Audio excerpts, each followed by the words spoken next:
एक गांव में रामू नाम का एक व्यक्ति अपनी पत्नी के साथ रहता था। वह जिस गांव में रहता था उस गांव का सबसे गरीब व्यक्ति वही था। वो मजदूरी करके थोड़े बहुत पैसे ही कमा पाता था। उसके पास रहने को ढंग का घर भी नहीं था, खाने को 2 समय का खाना नहीं था और ना ही अच्छे अच्छे कपड़े थे।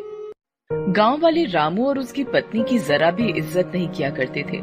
जिस कुएं से बाकी गांव वाले पानी लेते थे, अगर उस कुएं से पानी लेने रामू या उसकी पत्नी चली जाती थी तो सभी उन्हें भगा दिया करते थे। एक दिन रामू की पत्नी बहुत उदास होकर रामू से बोली, हमारी क्या गलती है जो गांव वाले हमारे साथ ऐसा बर्ताव करते हैं? हमने तो कभी किसी का बुरा नहीं किया। अरे तुम चिंता क्यों करती हो? मैं हूं ना। तुम देखना, एक दिन यही गांव वाले हमसे मिलने के लिए लाइन लगा देंगे। मजदूरी करके भी इतने पैसे नहीं कमा पाता हूं जितना बाकी कमा लेते हैं, लेकिन तुम देखना, एक ना एक दिन हमारा भी सम्मान होगा। रामू दिल का बहुत अच्छा इंसान था। वो कभी किसी के साथ बेईमानी नहीं करता था। यही उसकी सबसे बड़ी खूबी थी। एक रात बहुत जोर की आंधी आई। रामू का घर कच्चा घर था, इसीलिए उसे डर लगने लगा कि कहीं उसका घर पानी के बहाव के साथ बह न जाए। रामू और उसकी पत्नी ने कुछ जरूरी सामान अपने हाथों में उठा लिए और पास ही अपने भाई के घर चलने लगे। रामू के भाई का घर पक्का था, इसीलिए रामू ने सोचा कि जरूरी सामान उसके घर में रख देते हैं। रामू हाथ में सामान लेकर अपने भाई के घर तक आया। रामू के साथ साथ उसकी पत्नी भी आई। भाई नीचे आ जाओ, कुछ काम है। रामू का भाई नीचे आया और बोला, हाँ क्या हुआ? इतनी बारिश में यहाँ क्यों आए हो? भाई तुम्हें मेरे घर का हाल तो पता ही है। सारा सामान पानी के साथ बह ना जाए, इसलिए मैं कुछ अपना जरूरी सामान तुम्हारे घर में रखना चाहता हूँ। क्या तुम्हारा सामान मेरे घर पर? नहीं नहीं, मेरी पत्नी मुझे बहुत डांटेगी। मैं नहीं रख सकता तुम्हारा सामान। तुम जाओ, अपने घर में ही रहो।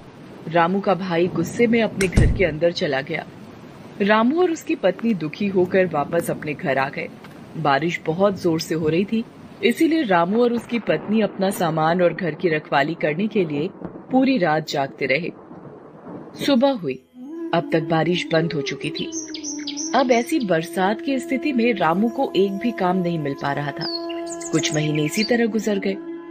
एक बार रामू से गांव में शहर के कुछ अमीर व्यक्तियों ने मिलकर 1 सप्ताह मेला लगवाया। सभी अमीर व्यापारी अपनी अपनी मोटर गाड़ियों में गांव का मेला देखने आए। एक व्यापारी अपनी गाड़ी से गांव तक आ गया। अचानक जोर जोर से बारिश होने लगी। उस व्यापारी की गाड़ी कीचड़ में फंस गई। उसने बहुत कोशिश की, लेकिन उसकी गाड़ी कीचड़ से नहीं निकल पा रही थी। बारिश बहुत तेज हो रही थी। गांव के कुछ लोग वहां से गुजर रहे थे तो व्यापारी ने उनसे मदद मांगी। इतनी बारिश में हम क्या मदद करेंगे? ऐसा कहकर वे लोग वहां से चले गए। लगातार बारिश हो ही रही थी। व्यापारी सभी को आवाज देकर बुला रहा था, पर सभी उसकी मदद करने से इनकार कर रहे थे। रामू सभी जगह से काम मांग कर निराश होकर घर लौट रहा था। बारिश बहुत तेज हो रही थी, इसीलिए वो दौड़ता हुआ घर की ओर जा रहा था। तभी उसने देखा कि एक गाड़ी कीचड़ में फंसी हुई थी। उसे मुसीबत में देखकर रामू गाड़ी के पास आया और वो कीचड़ से गाड़ी निकालने में मदद करने लगा। गाड़ी के पहिए कीचड़ में अंदर तक धंस चुके थे। साहब, इसके पहिए कीचड़ में अंदर तक धंस गए हैं।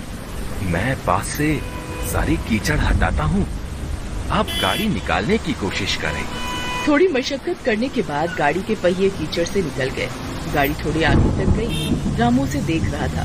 तभी अचानक से गाड़ी रुक जाती है और उसमें से एक व्यक्ति निकलता है और वो रामू के पास जाता है। हेलो, तुम कौन हो? मेरा नाम दीनानाथ है। मैं शहर में व्यापार करता हूँ। रामू उस व्यापारी को देखकर थोड़ा घबरा गया। जी, मेरा नाम रामू है। मैं कई सालों से इसी गांव में रह रहा हूँ। अच्छा, वैसे तुम बहुत अच्छे इंसान हो। पिछले आधे घंटे से मैं यहीं फंसा हुआ था। किसी ने मेरी मदद नहीं की, सिर्फ तुमने मेरी मदद की। तब जाकर मेरी गाड़ी इस कीचड़ से निकल पाई है। मैं यहाँ मेला देखने आया था। जी, कोई बात नहीं। दूसरों की मदद करना तो हमारा फर्ज है। अब बारिश रुक चुकी थी। रामू वहां से जाने लगा। रुको रामू, मुझे अपने घर नहीं ले जाओगे क्या? नहीं साहब, मुझ जैसे गरीब के घर जाकर आप क्या करोगे? मेरे घर में चारों ओर पानी ही पानी भरा है। आप मेला देखने जाइए, मैं घर जाता हूँ। अब तो मैं एक बार तुम्हारे घर चलकर ही रहूंगा। जी, अब आप इतना कह रहे हैं तो चलिए। रामू दीनानाथ को अपने घर लेकर आ जाता है।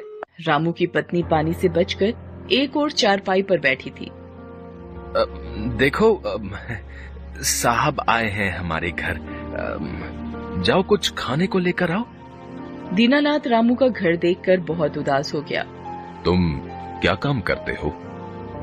साहब, क्या बताऊं, मैं तो कब से काम की तलाश में हूं, कोई काम ही नहीं देता। बस इधर उधर से घूमकर कुछ मजदूरी का काम कर लेता हूं। बारिश की वजह से अब वो भी बंद है। तब तक रामू की पत्नी एक प्लेट में एक गुड़ का ढेला लेकर आई और बोली, साहब, हमारे घर में अभी यही बचा है, कृपया इसे ही खा लें। हाँ हाँ, क्यों नहीं। रामू, तुम्हें कोई काम नहीं मिल रहा है, अगर तुम चाहो तो मैं तुम्हें काम दे सकता हूँ। साहब, क्या सच में आप मुझे काम देंगे? शहर में मेरे पास बहुत से काम होते हैं। सोच रहा था कि किसी ऐसे व्यक्ति को अपने साथ रख लूं जो मेहनती और ईमानदार हो। तुम्हें देखकर मुझे ऐसा लगता है कि तुम में ये दोनों गुण हैं। साहब, कैसे काम करना होगा? कहाँ काम करना होगा? आप ये सब मुझे बता दीजिए, मैं आपके साथ काम करने के लिए तैयार हूँ। कोई जरूरत नहीं है इस घर में रहने की, और मैं तुम्हें कुछ दिनों बाद लेने आऊंगा।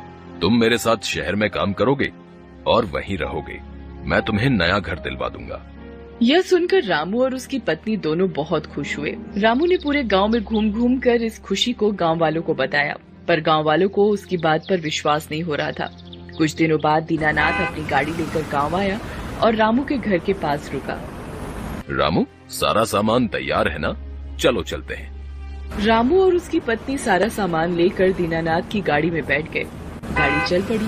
सभी गांव वालों का ध्यान उन्हीं लोगों पर था। दीनानाथ रामू और उसकी पत्नी को शहर लेकर आ गया। उसके बाद उसने उन दोनों को रहने के लिए एक घर दे दिया। रामू सारे काम अच्छे से समझ गया था। अब वो दीनानाथ के साथ काम करने लगा। रामू का घर बहुत ही सुंदर था और रामू अब पैसे भी अच्छे खासे कमा लेता था। धीरे धीरे करके सभी गांव वाले रामू और उसकी पत्नी से मिलने और उनके घर को देखने के लिए शहर आने लगे। जिस भाई ने रामू के सामान को रखने से मना कर दिया था, अब वो रामू को भाई भाई कहता नहीं थकता था। रामू ने आखिर में अपनी ईमानदारी से वो सब कुछ पा लिया जो उसे अब तक नहीं मिला था।